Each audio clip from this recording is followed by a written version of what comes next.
All right, hey, what's up there? How y'all doing? Good. It's good to be here tonight.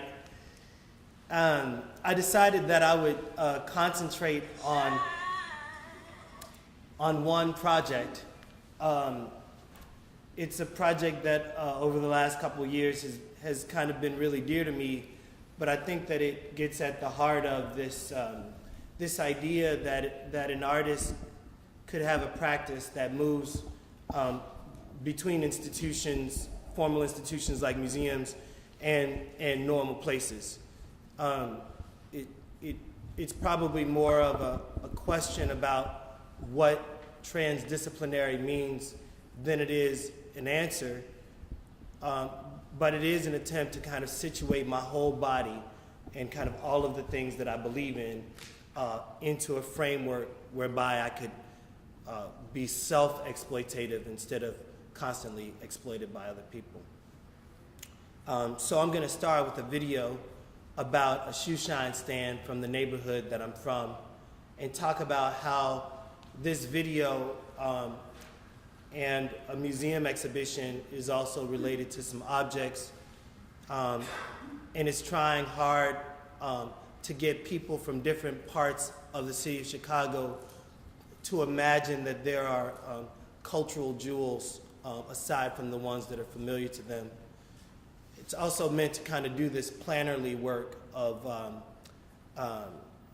helping the city understand better what its cultural assets are, so that when an alderman could put a lien on a building to tear it down, that they know that they're tearing down a very important cultural institution, and then at least you can like give folks something to fight with. So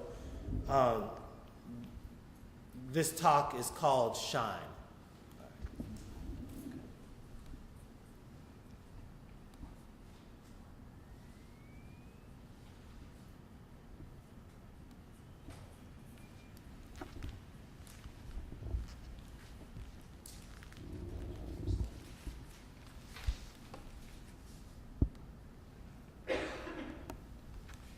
Wake up.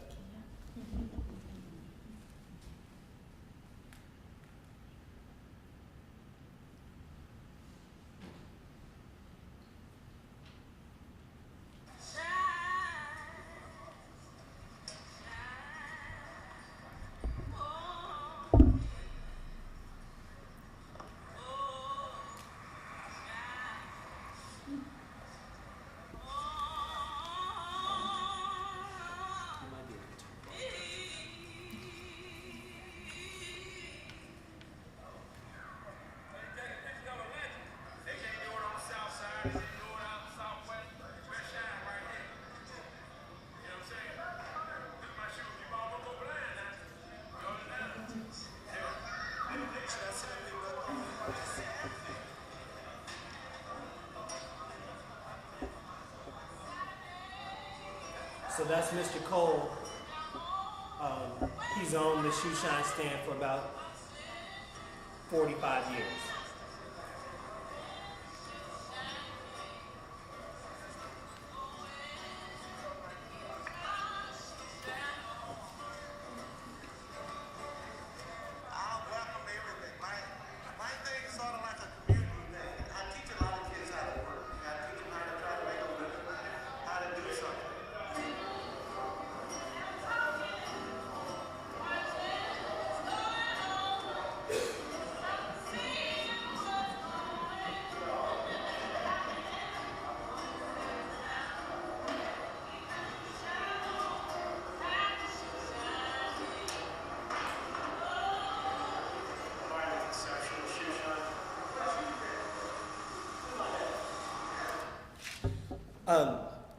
Matthew Jackson, an art historian at the University of Chicago, when he came to observe the phenomena of Shine King, decided to come in sneakers, that he didn't want to participate in this hierarchy of racial hegemonized cultural activity, that he was going to kind of disavow himself from the shoe shine. And so Mr. Cole, a business owner, says, how you doing? Can I shine your shoes? And Matthew says, I don't need you to buy my shoes, here's some money. And Mr. Cole says, where your shoes at? And he says, I'm buying a conceptual shoe shine. Mr. Cole says, where your shoes at? And he says, it's in my head. Right? And there was this moment where I witnessed this moment where Mr. Cole, one of the savviest entrepreneurs on the Black South Side, made his money and made other people wealthy shining shoes, a thing that seemed base and low. When I was asking him, when we were getting ready to do this exhibition at the Museum of Contemporary Art, Mr. Cole, do you mind a bunch of white people coming here from the east side of town, from downtown? He said, as long as they get their shoes shined and tip well, we good. Right? There was this moment where white people had put so much kind of anxiety on this loaded, potent moment. You know, this idea that there was this kind of hierarchy of race and class. They brought to it, people brought to it their own kind of ambition, their own histories, their own race theories, you know. But for Mr. Cole, it was a business that had lived through the race riots. You know, one burned down, he built another one. It was a business that I found out after showing these things in exhibition that Isaiah Thomas, you know, that folk had been shiners, and that's the way they got through middle school and high school. That the thing that at the same time was loaded and racialized also was this kind of symbol of dignity. And so we'll look a little bit more. On this day, it was a Sunday, and I decided that the Black monks would go. We had been performing at the Museum of Contemporary Art, so I said, well, why don't we go down to Shine King and kind of serenade the shiners? And so this sister Tiffany is just singing with my boy Leroy.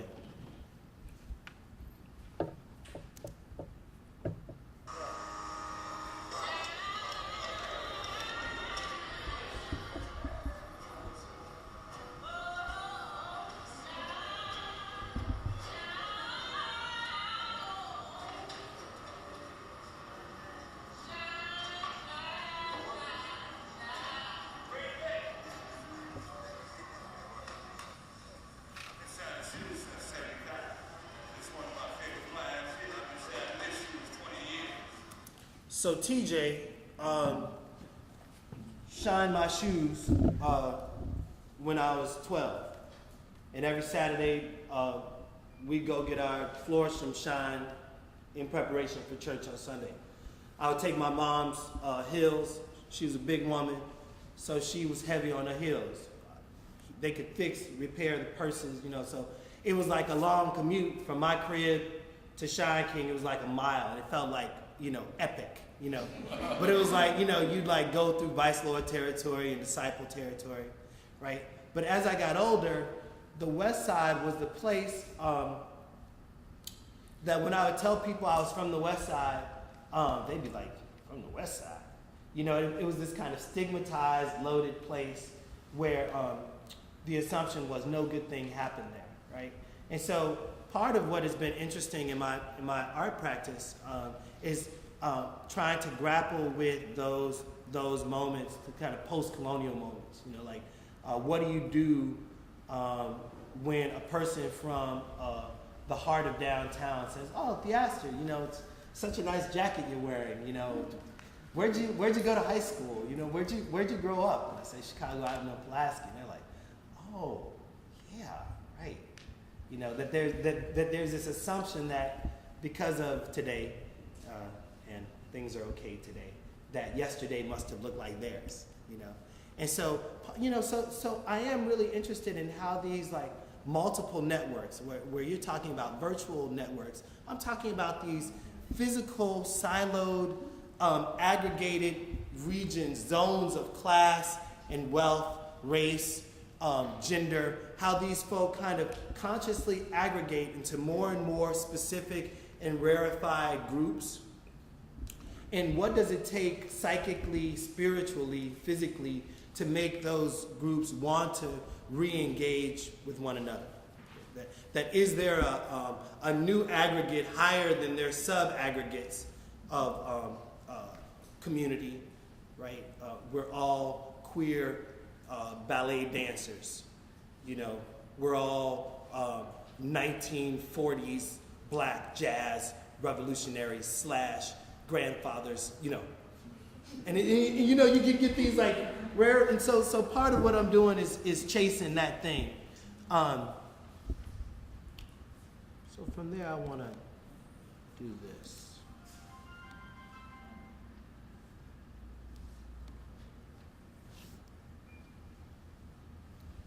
This is so fancy. Right. Oh, nice. Will that work? Yeah, sure. Shut up. You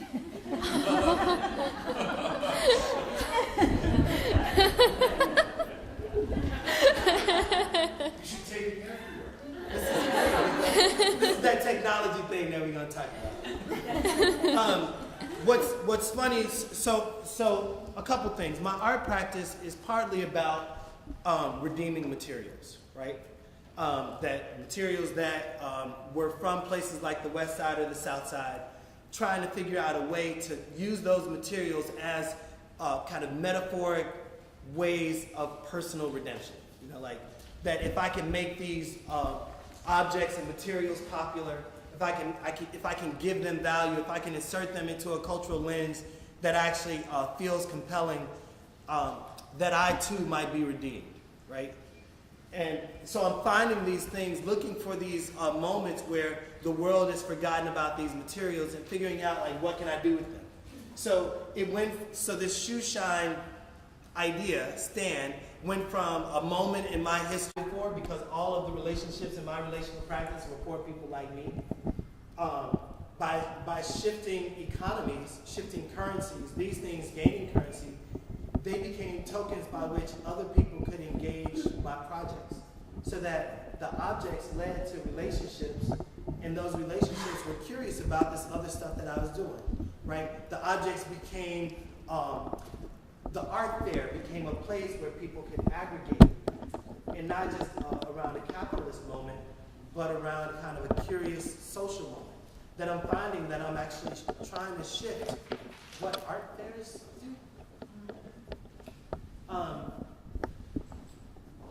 4 shoe shine stands and 2 Duchamp-like sinks created about $175,000. I got half of that because my gallery got half. And then that money was used to rehab what had been an abandoned building next door to me.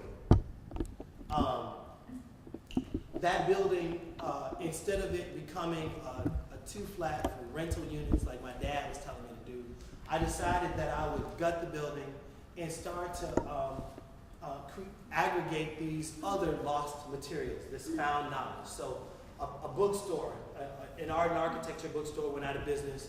I moved the bookstore there.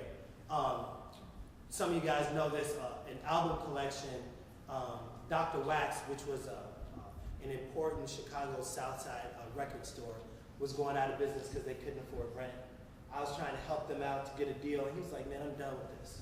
And so he just wanted to give her the albums because they had this kind of emotional pain for him, you know. And I thought, you know, these albums and these books could be a great way of launching spaces that would allow people to aggregate around a new set of things. That if there were these techies who knew a lot about music and these architects who were really interested in alternative design and abandoned buildings, that maybe they'd be willing to aggregate in my poor neighborhood and hang out with me and some of my neighbors who had real design needs or had real curiosity about other things happening in the city. That I was trying to take these passive, siloed networks and bring them together around redeemed objects. I found myself using friends who had gifts that were gifts that you couldn't find in the regular market.